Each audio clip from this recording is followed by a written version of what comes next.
So the first Genius Hour I ever did was awful.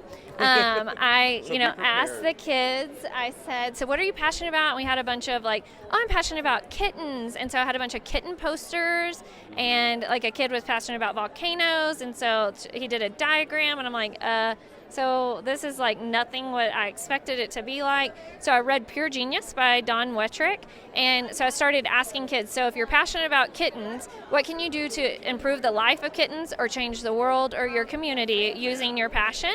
And so that's how I guide what they're doing. So if they're passionate about Legos, okay, so how can you improve our community using Legos? I had a kid build a playground out of Legos and pitch it to the city council, so I have them do whatever they're passionate about. It has to be for the greater good. Like, how can you, and sometimes their community is just our school. We're a very low socioeconomic school, so how can you change something in our school using your passion? Or how can you change something in Weatherford, Texas using your passion? So. And so this is third grade? Third grade, yes. Right now? And I start the year by reading the book, What Do You Do With an Idea? And I'm sorry, I don't know the author's name. And then they put their passions on Post-its, and we talk about, okay, so what kind of idea do we have with our passions?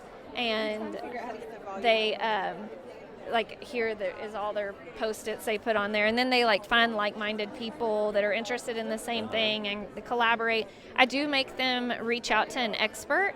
The little girl who redid the classroom had a really hard time finding an expert in learning spaces. So she talked to people like the occupational therapist and an autistic kid in our school. And so I try to make them, if they're passionate about dogs, okay, and what are you going to do? I'm going to raise money for the animal shelter. So reach out to the animal shelter and talk to someone there. Awesome. Can I get your Twitter on this? Absolutely. I think I want to make sure I get everybody following you. I am at the Ed Sane T. Ed Sane T. Yeah, I'm crazy about education. Awesome. Well, thank you so much. Thanks so much, Amanda. Yeah.